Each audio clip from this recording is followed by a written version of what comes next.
you put your attention to where you're needed most. You're needed everywhere all the time, but like wherever the priority is. And then I think that happens between the two of us.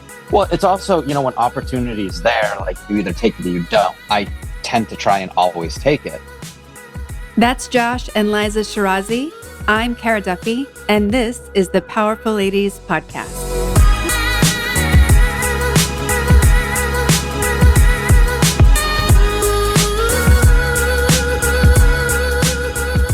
Guys, I'm so excited that you are my guest today on the Powerful Ladies Podcast. I have been trying to get you guys on this podcast together, individually, since day one.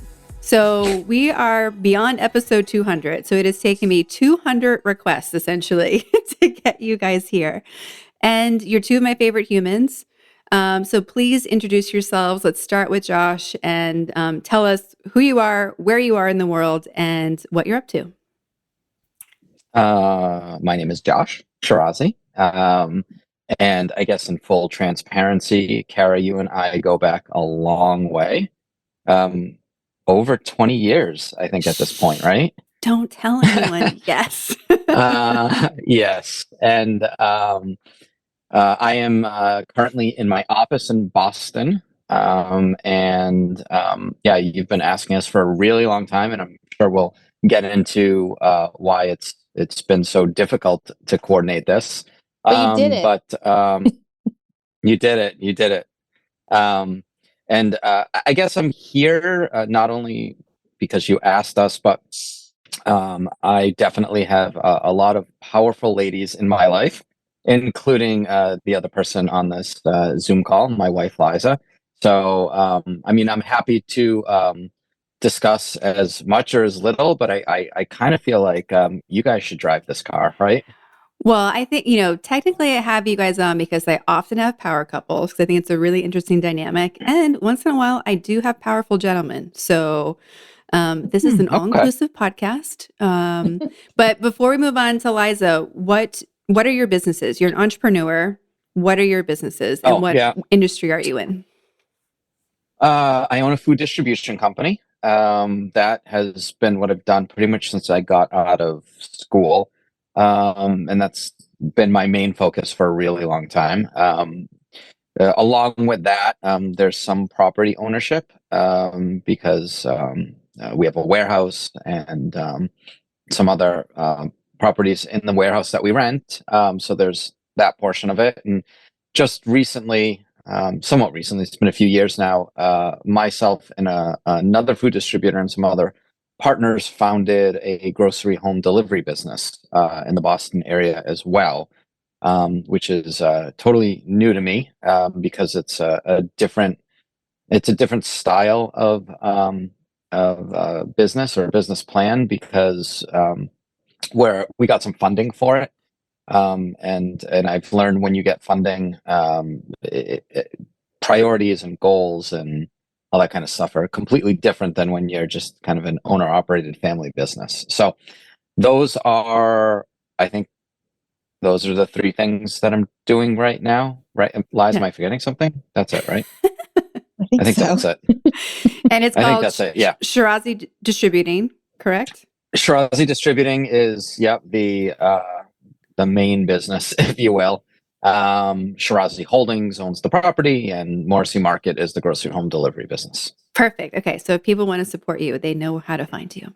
Yes. Yes. All right, and then moving on to your better half, Liza. Who are you? Where are you? And what are you up to? All right. I'm currently in Cambridge, right down the river from Josh, pretty much. We do start and end our days in the same places, but throughout the day, we often are in different locations. So I own a handful of cafes in the Boston area and food service provider. We do a lot of catering as well. Started off with my first cafe, which is how we met. In 2008, opened in Harvard Square at Crema Cafe, and Josh was better known as the Milkman.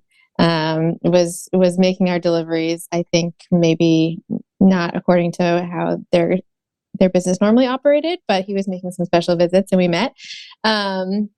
and we were married. And so we were in Harvard Square for 10 years. And then 6 months prior to Crema closing, opened up another cafe business with a new partner, which is called Revival Cafe and Kitchen. And we're in Alewife, which is Cambridge, Davis, Somerville, and then Newbury Street in Boston.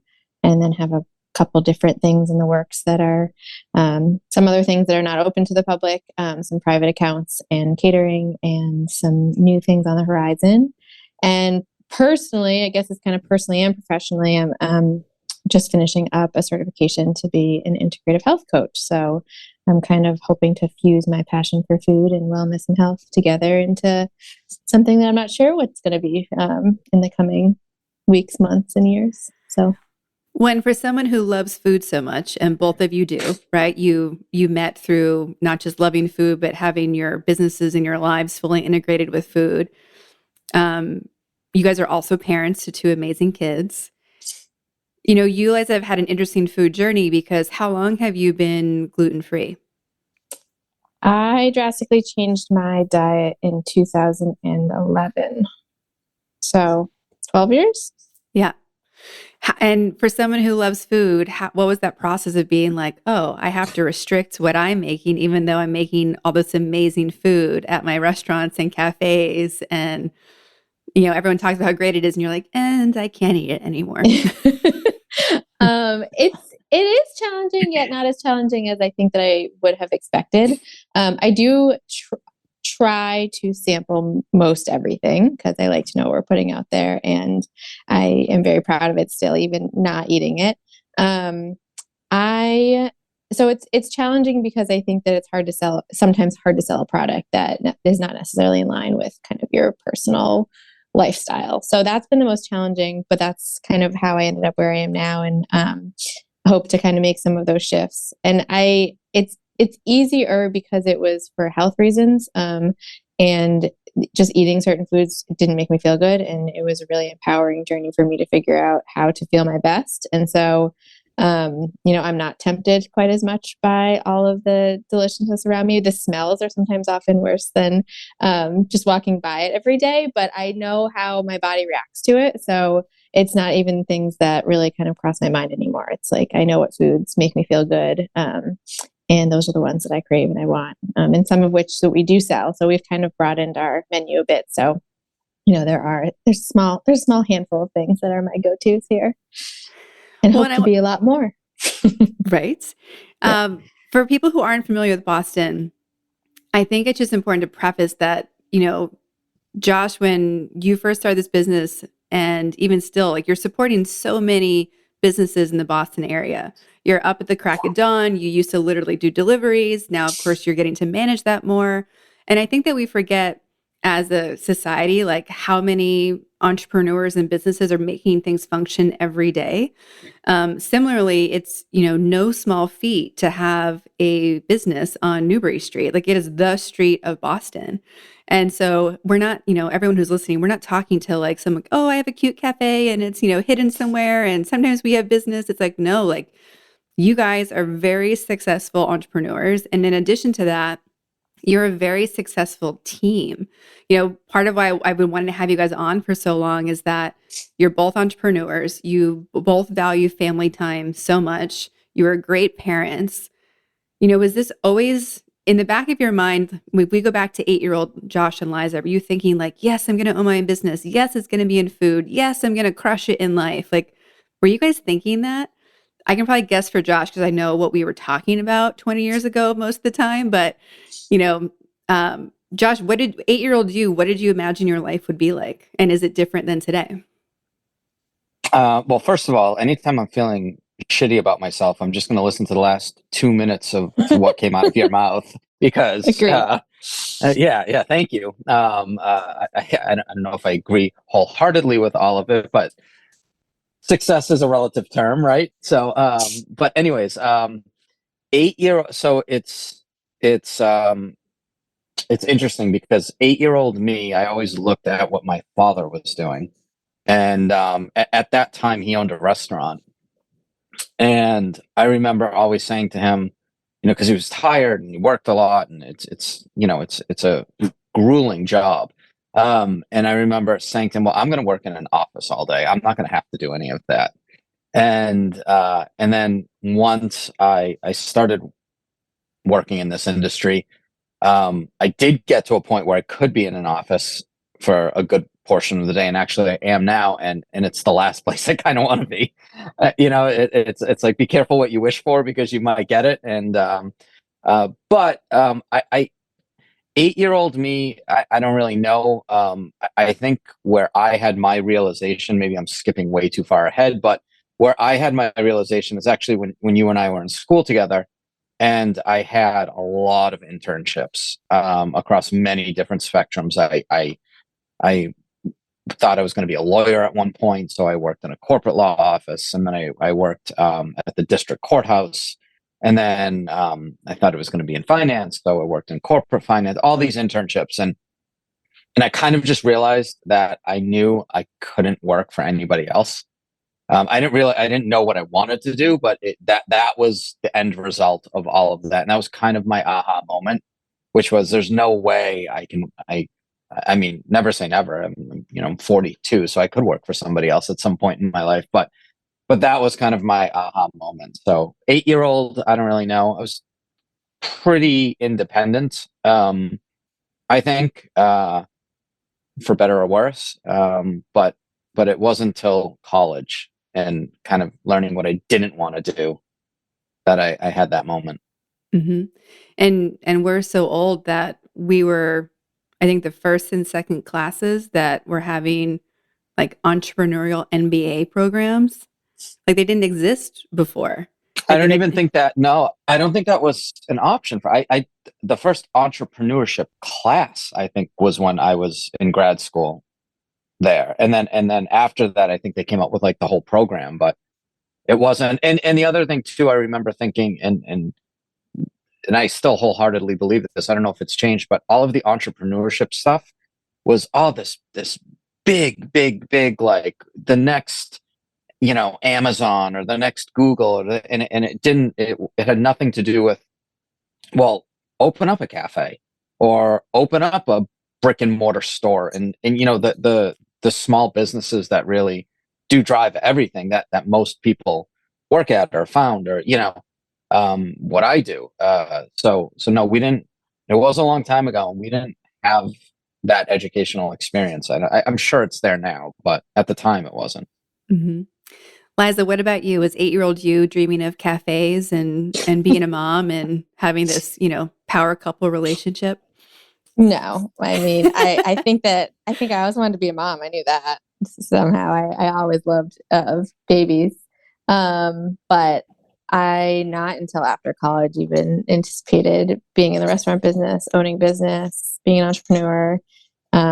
If I had envisioned what I was doing, it would be, I think that long ago, I was probably thinking about being a teacher or a doctor. But yeah. But I was more kind of on the social work path, I would say, and I'm hopefully kind of merging back into a little bit of that path, slowly, but, I do have a passion for that type of work, but, no, I mean, I still am surprised sometimes when I wake up every morning that I am where I am. Yeah. Well, and I think what was so fascinating about your first cafe is that you and a best friend started it. Mm-hmm. And you were relatively young when you started this cafe. So how old were you when you opened that cafe? And like, how did it work where, two girls were able to just like, yeah, we're going to start a cafe in Harvard Square. No big deal. No big Right. deal. Well, the riskiest business on the planet. That's a great question. I have to say, I was thinking about this, I don't know when, recently, but I was 24 years old at the time. So we were just recently out of college, had been kind of trying out a few other jobs in the meantime and thinking about what was going to be next, whether it be grad school or maybe some internship abroad. I had a bunch of different internships. And then when we got a little bit more serious about thinking about this option, I started working in cafes in the Boston area. But I feel very privileged to say this because there's a lot of gratitude behind being able to do what we did. And we were very lucky to be in the position we were, but I felt like the universe kind of like was bringing this to us, and we were very close. There were many times in the, timeline leading up to opening that we made firm commitments not to open the cafe because of our relationship. We were so close as friends, and we knew that partnerships, even at 24, we didn't know anything, but like we knew it could be challenging, and so weren't willing to risk that. But it just kind of kept pounding at the door, and if we finally was like, we have to do this. My friend's father was in the food industry. He owned a restaurant in Harvard Square. So that's really where the main connection came from, and had a relationship with landlords in Harvard Square. And it was kind of, he was asked to open something, and, he looked to his daughter to be like, oh, what are some good ideas? And said, oh, you should open an independent cafe. We studied primarily, we both went to University of Michigan, and we loved studying in cafes and just in like that busy environment. And the culture was just wonderful. And we traveled abroad together and loved food. And we just felt like all communities just needed something like that. And Harvard Square had a few on the outskirts, but were primarily like in the center of the square, all chains. And it was just such a unique place, especially with the university and everything that was going on there, that we felt like that was missing. So so that was suggested, and it was finally like, well, why don't you two do it? And we're like, what? So, and it took a little time, but it then eventually it happened, and yeah. Well, I feel better now knowing that if I hadn't gone to Clark, where I met Josh, I would have met you, because Michigan was my second option. Oh, wow. Well, I'm going to hold back. I'm going to refrain my comments about that, because I know where that will lead. Yeah. You had a great college experience. I'm sure you would have had a wonderful one at Michigan as well. Yeah. Leave it at that. I just kept thinking, like, I could have happened to meet Josh at Clark and all my other friends, or I could have gone to Michigan and maybe have been married to Tom Brady. No big deal.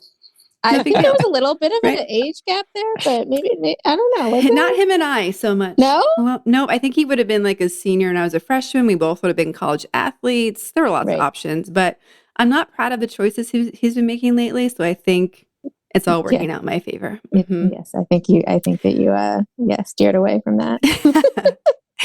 When you guys met, was part of the attraction that you both had businesses and both understood what it was to be an entrepreneur? Because, I love you guys as humans and getting to spend time together. But I think what makes it the cherry on top is that we always are nerding out about business things. Like we're never like, oh, we should stop talking about business. It's like, oh, let's talk about more ideas in this. It's like the whole thing. I feel like I don't need to withhold all the things running through my head and all the thoughts and how do we fix this and let's talk about it. Like all that's available when I'm hanging out with you guys, which I really appreciate.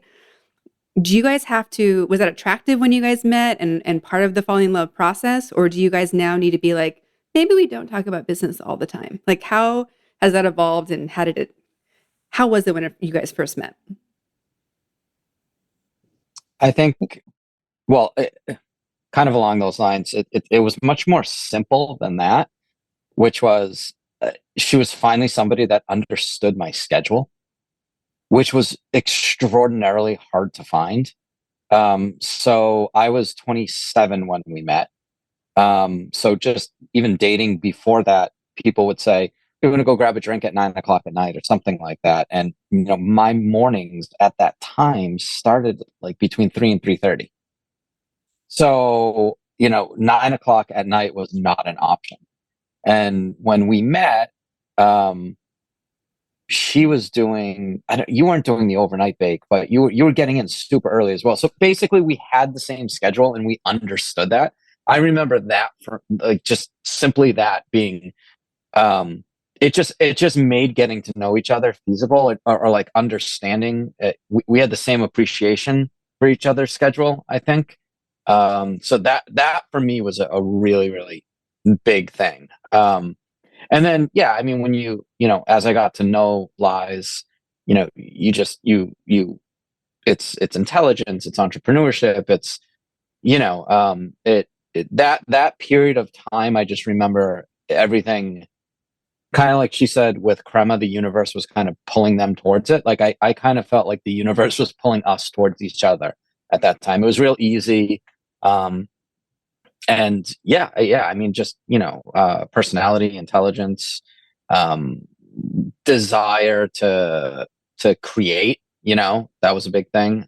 So yeah. And just before we move on and I get your answer, Liza, I just want to preface that, like, it wasn't, you didn't fall in love with her because the schedule worked. You were like, oh, she's awesome. She's beautiful. She's smart. And we actually can hang out because we have the same schedule, right?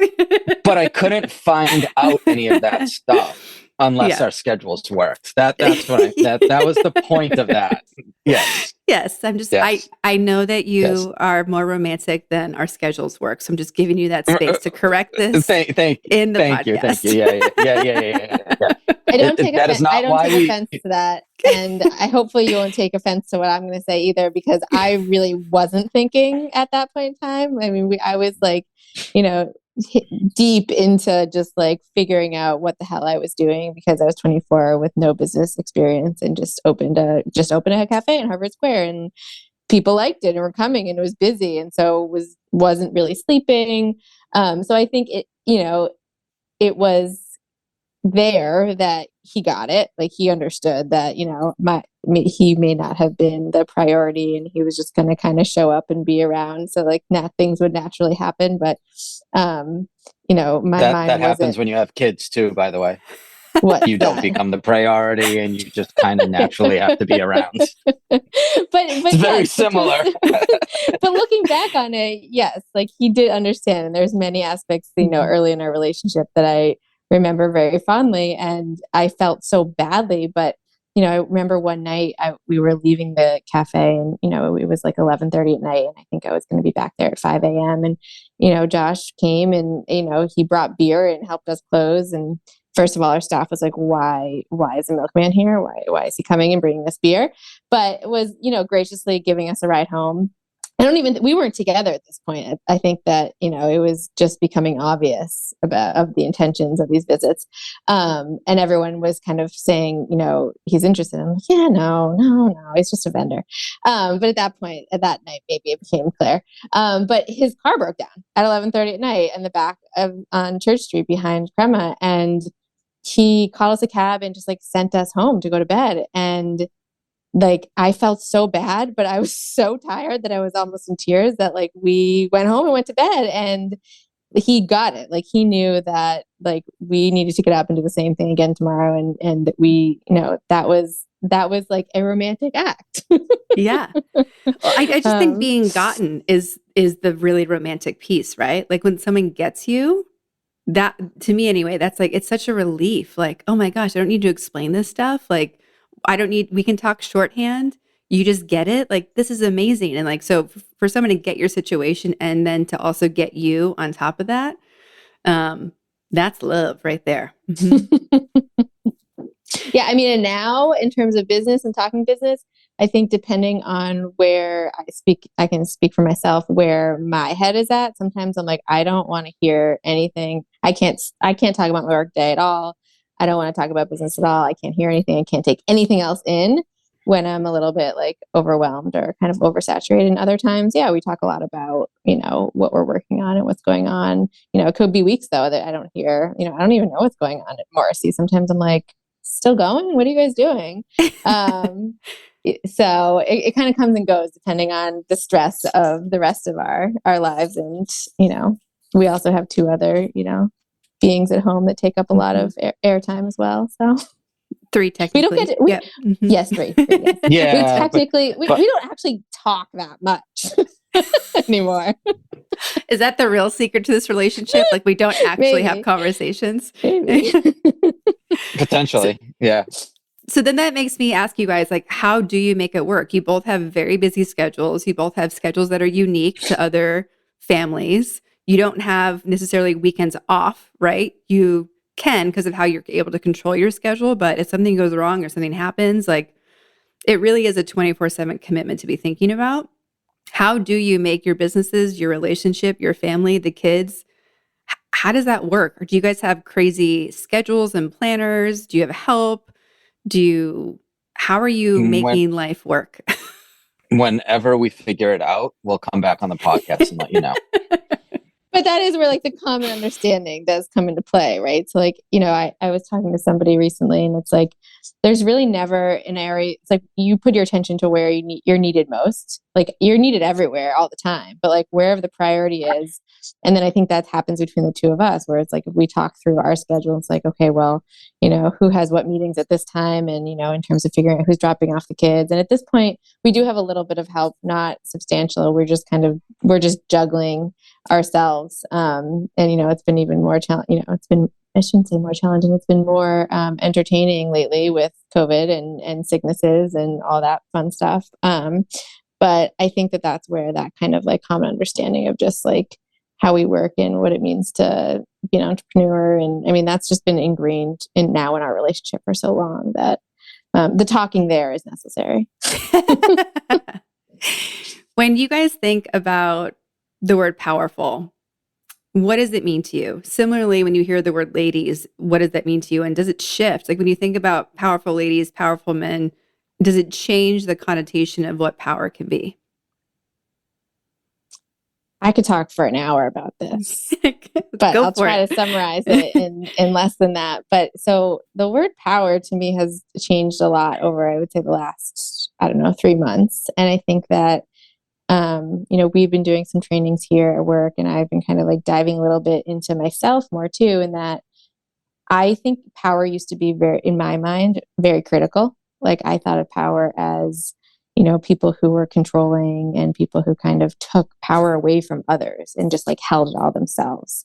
And I'm not sure where that, I think there's a lot of that in our society. But I think I've been able to recently find how we all hold our own power and how you utilize that power and how you utilize that to, help others like gain their power and use their power in the ways in which that they can. And so that's been something that I've been exploring a lot because it's interesting when you think about definitions and kind of identities. And I've been thinking about like my identity as, I am an entrepreneur and an employer and I'm people's bosses, but like my vision of me and kind of my persona is so different than, I think so many other people and kind of making sense of how I identify with those labels. And it was almost a sense of discomfort at times because I felt like there was this divide. And I think I'm coming in more to my own of kind of understanding how I can really utilize that in a really positive way. Because you're not going to change how other people see you, but you can change how you feel and kind of live and breathe in your own power. So much more on that, but that's kind of the word power has taken on a lot new meaning and shifting over the last few months for me. And I'm exploring it a lot for myself and then also those who we employ too. So it's exciting. Yeah. Josh, how about you? Do you feel powerful? What does it mean to you? I mean, I think I feel powerful in certain contexts, right? In certain situations, and others, going back to our children, there are certain times where I not only feel, I know I am completely powerless, where they just they're parenting is challenging. It's very, very challenging. Although with that being said, I think kind of going back to Liza and I and how, do we talk? I think when there are challenges, especially with children or even other things, when there's power in being a team, right? And being on the same page and having, somebody get you and you get them. So I think there's a lot of power in that. I think it gives confidence. I think so. I think a lot of power comes from that. And then, but again, in different contexts, I mean, I think kind of along the lines of what Liza said, I think, feeling powerful is kind of an internal thing. I mean, I don't think of being powerful as the literal meaning of, how much can I pick up, right? I think it's it's internally, how strong do I feel with myself, and you know, I think there's power in empowering others as well, right? So you know, I think there's power in feeling good about yourself, and when you empower others, I think you feel good, or I feel good about myself.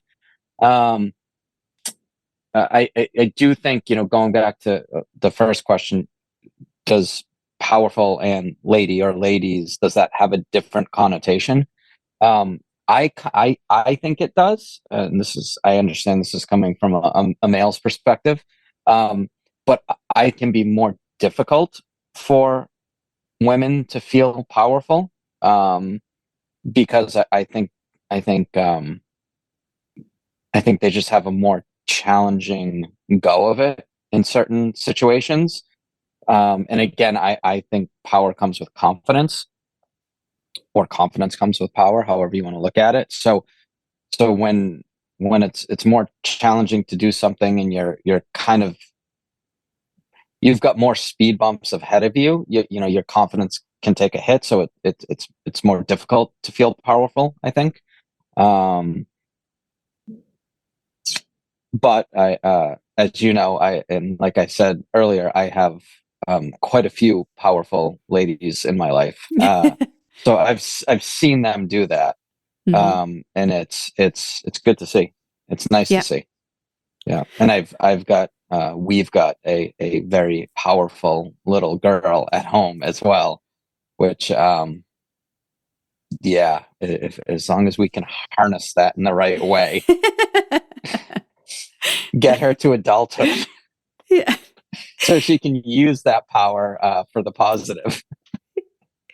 Well, I think it's so interesting when you see entrepreneurs like clustering, right? Like your sister's an entrepreneur, your dad was, you both are, like a lot of people in your friend group are, at least from those that I know. So do you feel like you're organically around other entrepreneurs? Are you seeking it out? Because you guys are so interesting to me as an entrepreneurial couple and entrepreneurs individually, because you are in like the humblest entrepreneurs I know. Like, you know, you were teasing yourself, and I saw you last, Josh, that you were mad that the store by your house closed because you couldn't buy your like 10 t-shirts at once that you wear every day, or the 10 polos that you wear every day. Because you're very much like, you're both a very relaxed, just humans in general. And you really bring that, I think, into your business. And there's a calmness about the two of you that I don't see in a lot of other entrepreneurs. And it may all be because you're exhausted. So I'll put that out there. But there's a calmness to how you approach things, where it's like yep, things happen, and yep, it's crazy, and yep, we'll figure it out. Like, are you aware of having that perspective and like being those people, or is that something that you are working more towards? Sounds like we put on a pretty good show for you last time you were at our house.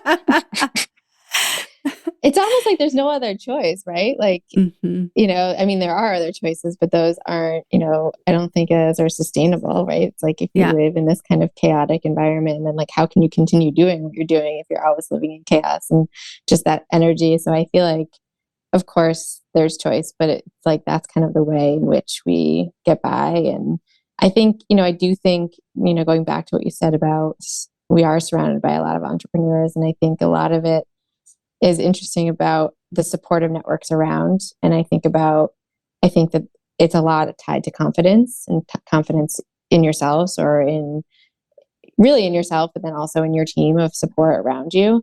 I mean, both myself and my brother are entrepreneurs, and my dad is now because he has his own private practice, but I never would have assumed that I was an entrepreneur, or like thought that I would do something. And both of my parents were always like so surprised that we both were like, how did this happen? And I attribute a lot to kind of them putting their confidence in us, so that we really believed that we could make this stuff happen, and we weren't doubting ourselves so much. And because a lot of it is just believing in yourself that you can do it.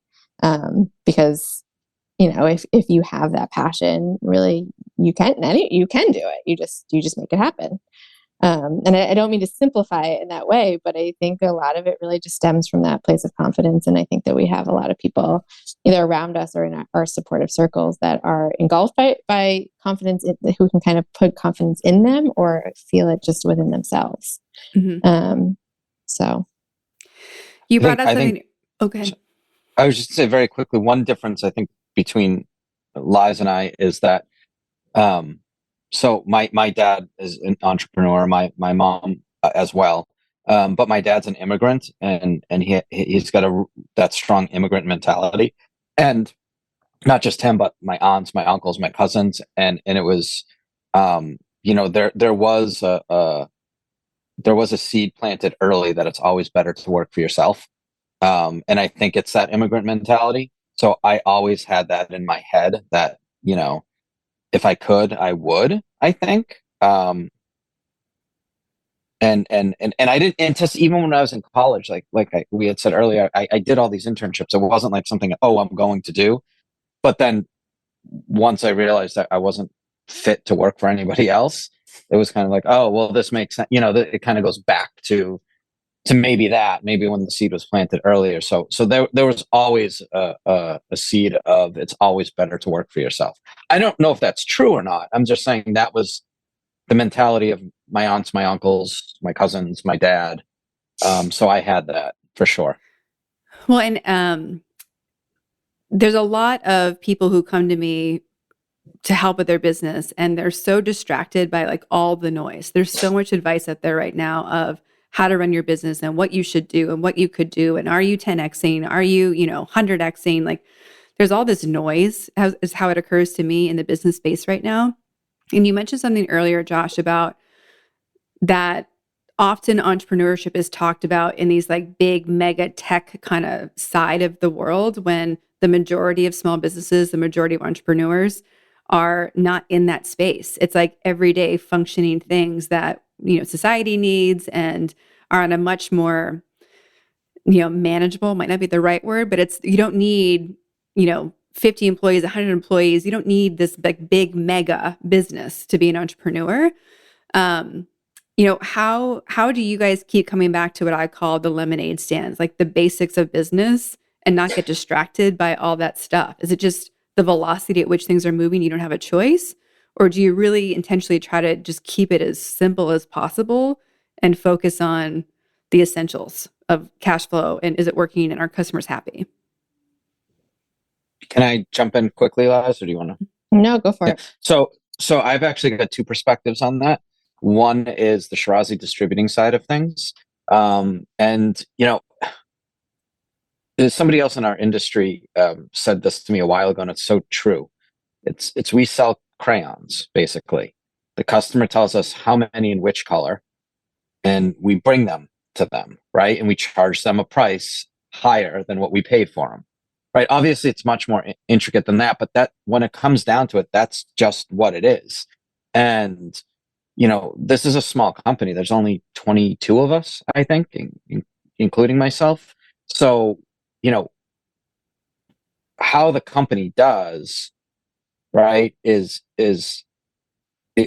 directly related to our personal pockets, right? So you kind of have to ignore the noise and just say, okay, what works and what doesn't. And this is simple, right? We buy something and then we resell it. That's really all we do.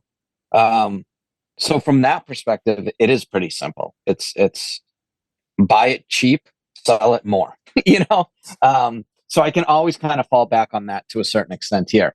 On the Morrissey Market side, because we do have some capital behind us, we raised some money.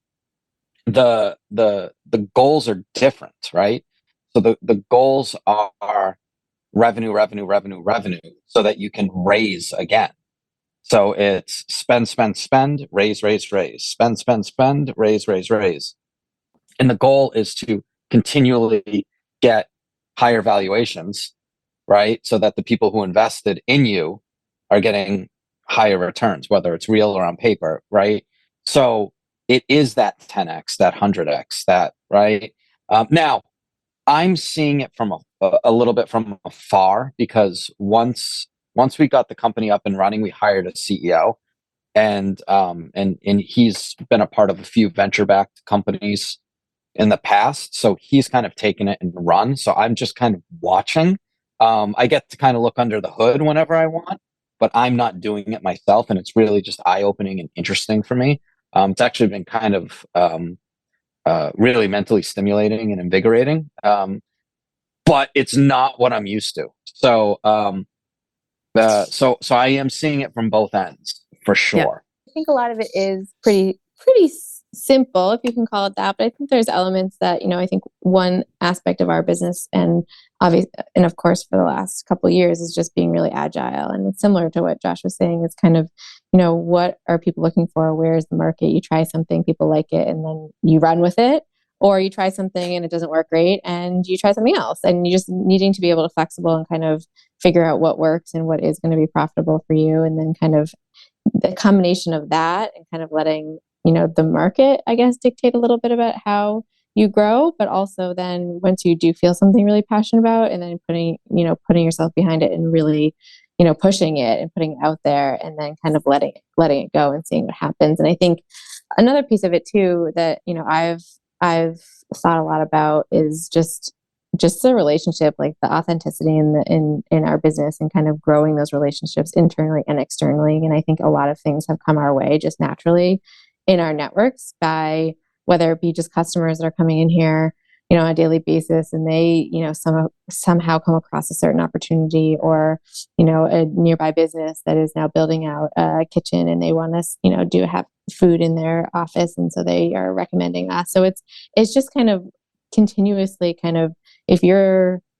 I feel like if you're kind of doing things in a very genuine way, and also at being agile and seeing, what people are interested in, what people are liking, like that is, I guess, to me, breaking it down in the simplest forms, like those are pretty simplistic things to do, although they're not in practice necessarily simple, because, we're humans and a lot of things are challenging.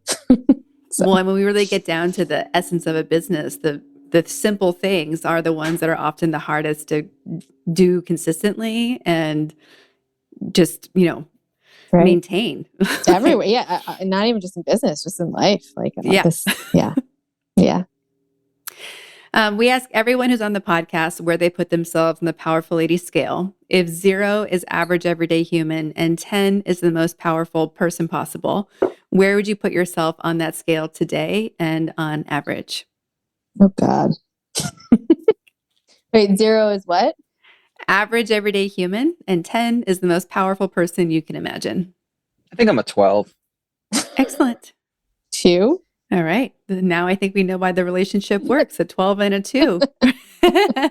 So I was obviously joking about the 12, but I would strongly disagree with my wife's assessment. And this isn't to get brownie points, but I would say much higher up in the 8 to 10 range. I would put you, Liza, at. But thank you. I mean, when you say average, like I'm like, yeah, we're average humans. Like you think about our day to day, like it's just the same as most everybody else that we see. We're dropping our kids off. Like I just think we're one of. I don't want to say we're one of many, because we're all unique. And I do think that I think we all have our power, but in relation to like others, it's hard to put yourself up against that. That's yeah. And also, or maybe I'll put everybody at a 10. So I'll be a 10. Go ahead. And in our world, right? Like in our circle that we live in, I think you're extremely powerful, right? But if you say, like you said, we get up, we try and eat breakfast, get our kids to school, we go to work, we come home, we, rinse and repeat. So that is pretty average, right? Like that's what people do. So I don't know. But I do think, part of what I admire about you guys is like, yes, like all of us are living a very similar day to day. And even if you go to the poorest parts of the world, they're doing the same things. They're waking up, they're eating food, they're, the schedule's the same. Like we do have this very cyclical approach no matter where we are in the world and economically as humans. But I think that it's a lot about the choices of intentionality that the two of you have made, right? There's these micro choices you've made about family dinners, or like where you live, or where you put your kids to school, or how you spend your time, and just choosing what matters to you. Like, I think that you guys have done a really great job of prioritizing what matters to you guys individually and as a family. And you've deleted a lot of the other stuff. Like, there's a lot of things that you're not listing off that you do or spend your time doing that I think is really interesting. Like, I don't think I saw a TV on the entire time I was staying at your house. Maybe an iPad, but like never TV, right? There's lots of cooking, lots of food. Like I think that you guys have to give yourselves a little bit more credit for really creating an extraordinary life through the simple things that you've chosen. Well, that feels amazing. I feel like this is a great place for me to go on with the rest of my day. I'm feeling pretty good right now. So we should do this more often, because this is nice. Amazing. So last two questions. One is, what do you guys need? And you don't need to know how to make it happen, but if you could wish for anything, small or big, this is a powerful community. So what do you need right now in 2023? And then as you're answering that question, if you could tell everyone where they can find and follow you or your businesses, that would be great. The first thing comes to mind, this is something, again, that I've also been thinking about a lot over the last probably 4 years, is just community and strength of community. And I think that we all need it in the lives that we're living, as with technology and with the pandemic and with all of the other influences we have in our life. It seems like people are kind of like moving away from that like communal aspect of living. So I feel like I need more of that and would love to have more of that in my life. And I'm trying to do that. And we can find my business as revivalcafeandkitchen.com. And we're on Instagram as Revival Cafe and Kitchen. There's no use in following me personally. It's pretty pathetic. I don't really post much. So that's, I'm at Liza at revivalcafeandkitchen.com for email. So perfect. All right, Josh. So what do you need for right now or 2023, or what would you love to have more of? Well, I mean, time, right? If we could make a 28-hour day, something like that. But I think what I need, it is time, but I just need to, I think, prioritize things a little bit more strategically to allow for time, and also to make time for certain things that are easy not to do. That's kind of a big thing. So that's not really something I can ask for from anybody else, but something just like internally that I have to do. I mean, even something like this, right? Like it's kind of embarrassing that it's taken 200 plus episodes for us to actually make the time to do this. Just even dinner with friends, or, I mean, stuff that we kind of lost over the pandemic, I think. It's become routine not to do them anymore. Right. So it's almost like getting back in the routine of doing those types of things. So that's what I need, and that's what I would like to do. And when you say those things, are you talking about like spending time with friends, or traveling more, or, like investing in yourself? Yeah. So spending time with friends, and even just like Liza and I going out to dinner, and stuff that because of the pandemic weren't options. So you kind of get into the routine, even though we're coming out on the other side of it, or whatever that means. I don't know. Living with it. But now there are options again, right? But we haven't done them in so long. I mean, we've started to again, but you get what I'm saying? Just really being deliberate about those things. And I think that's definitely what I need. Yeah.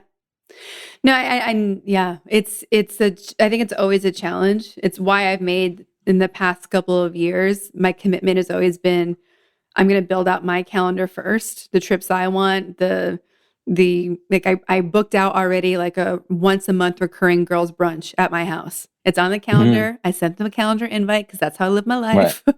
But like, it's booked, and like I'm now booking my trips, and like I'm putting all that in before I figure out how much room there is for the business side, at least, because sure, it's a balance. I make my wish list and then we find compromises. But like I think the biggest thing I've gotten out of the past couple of years is I have to put what fills my soul in first.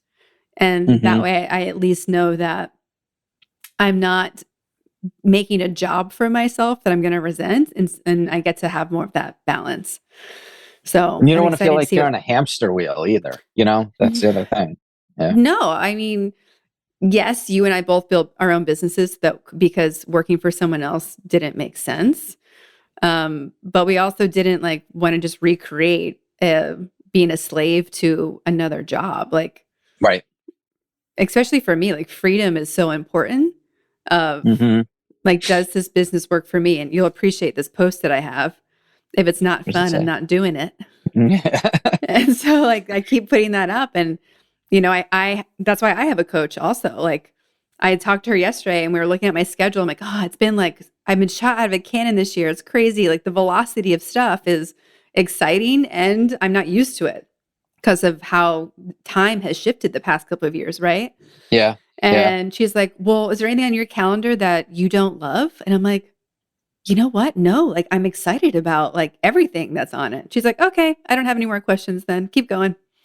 I was like, okay, good. I got a pass Yeah. to be a little like swirly right now because I think we judge ourselves so much about it, but it feels good.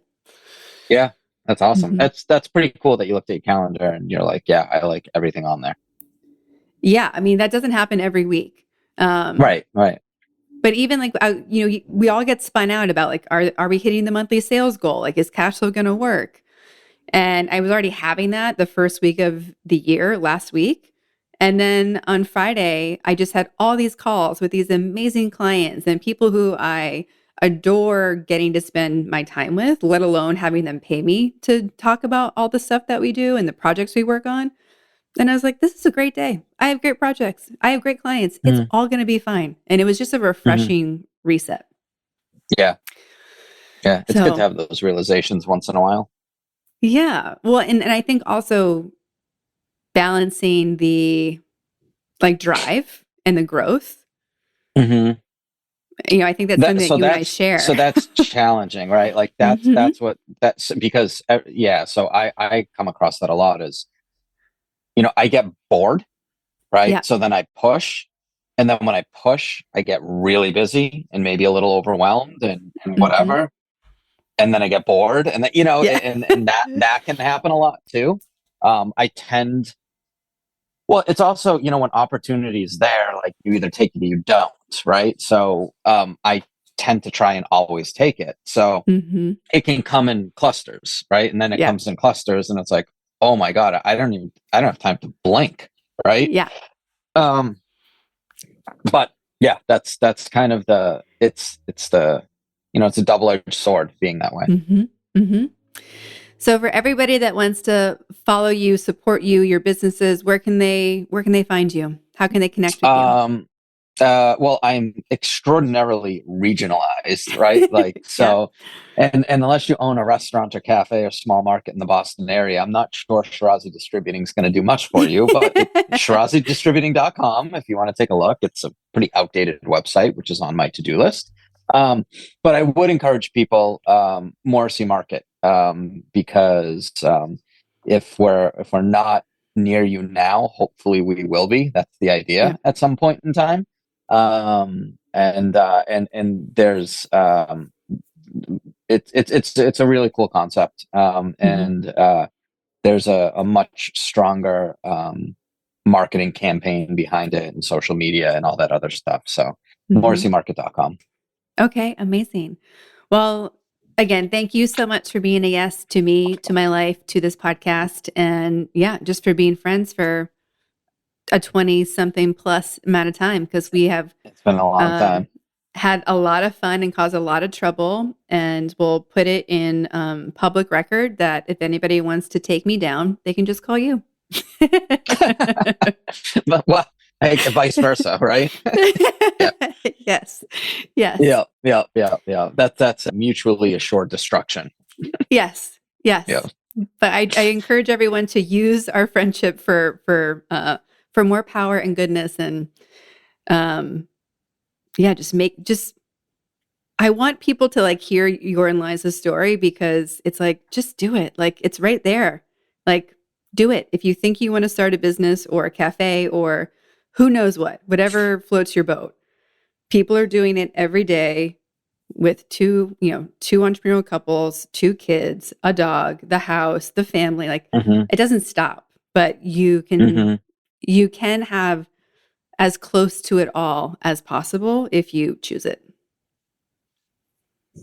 Yeah, you can. It's a lifestyle though, right? I think I don't want to jump down a rabbit hole, but I think that people want the end result. Yes. Sometimes and don't realize what it takes to get from point A to point B. Yeah. And once they get in that journey, they're like, forget it, I'm out. You guys are crazy. I'm not doing this. yeah. But I enjoy it. Like I like the journey, right? You know, that's part of it. That's definitely part of it. So yeah, amazing. Anyways, thank you so much for being a yes. I again admire what you guys are up to. I'm glad you finally found time for me, and I'm excited to get my butt back to Boston so we can hang out again. Us too. Evie asks for you all the time. Yes, I was going to say. So and I'm sorry it's taken us so long to do this. It's it is. It's like scheduling out an hour and a half of your time. Like it feels impossible, but you just gotta. I think the key was to make us schedule it out like 2 months ahead of time, so we couldn't even think about what's going to be happening. Because if I did this last week, there's no chance that I had scheduled. So exactly, it was great to see you. Hopefully, we'll see you in person next time. Yeah. Well, thank you. I will talk to you soon, and I will let you know once Boston is scheduled. Please.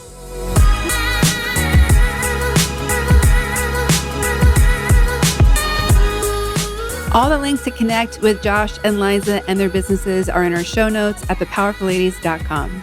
If you aren't already, please subscribe to this podcast wherever you are listening.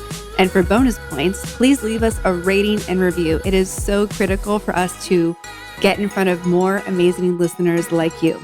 Come join us on Instagram at Powerful Ladies. And if you're looking to connect directly with me, visit karaduffy.com or Kara_Duffy on Instagram. I'll be back next week with a brand new episode. Until then, I hope you're taking on being powerful in your life. Go be awesome and up to something you love.